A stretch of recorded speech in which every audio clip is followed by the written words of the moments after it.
Okay, folks, so we're just going to have a look here at an example of a shed. So we just need you to get dimensions and calculate the actual figures and the quantities of materials required. So it's a nice, simple lean-to shed. And we're just going to break it down into the various components, and you can divide up into groups and calculate the materials that are required. So if we start with the foundation, so obviously the site is going to need to be stripped, then the foundations will need to be dug out and poured. So using the drawings, you need to just calculate the amount of concrete that's going to be required to actually pour the foundations. So you'll have to work out how wide the foundations are, how deep the foundations are, and then the overall length of foundation required. Obviously, the foundation is required for under the walls only. Um, the next thing then that needs to be calculated is the metal frame. So this is going to be bolted down onto the foundation. So you'll have a shorter rear stanchion and a longer front stanchion. So you can calculate the length of both of those, and then you're going to have to calculate the length of the rafter.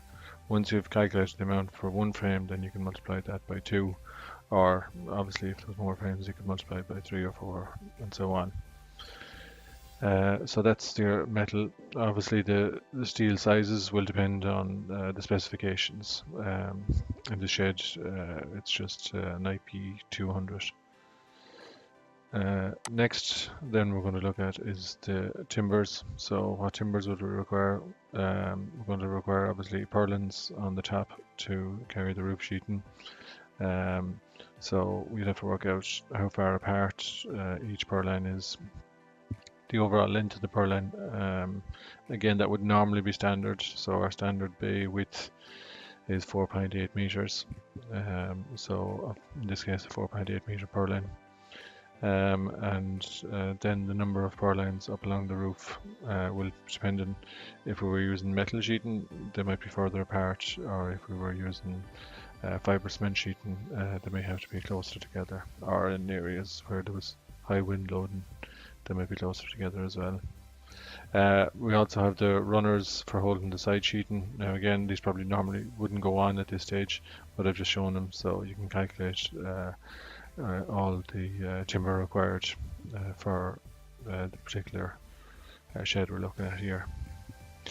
The next thing then we need to calculate is the amount of either concrete or in this case blocks required to build our wall. Now our wall is obviously starting from the top of our foundation to the top of the wall, so you'll have to get those dimensions from the drawing again. Again, it's not the dimension of the finished floor level, it'll be the dimension or the height of the foundation level.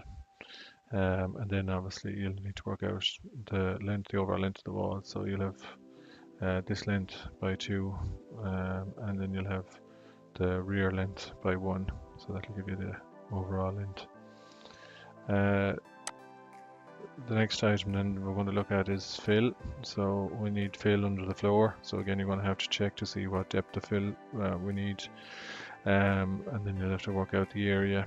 Okay, so the area by the depth is going to give you the cubic meters of fill that you're going to need. Next is our concrete slab.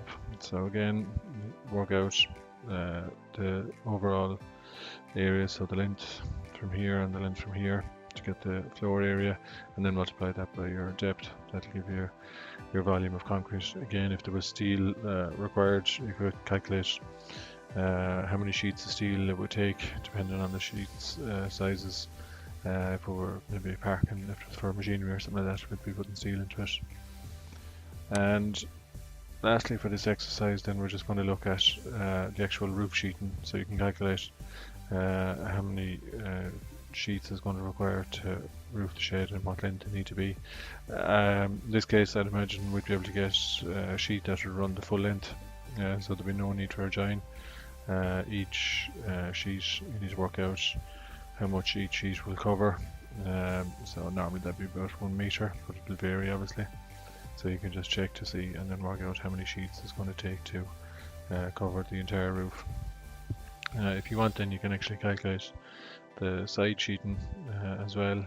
So I haven't shown that in the drawing, but or the gutter length would be other things that you could calculate. So that just gives you an overall view of what is involved.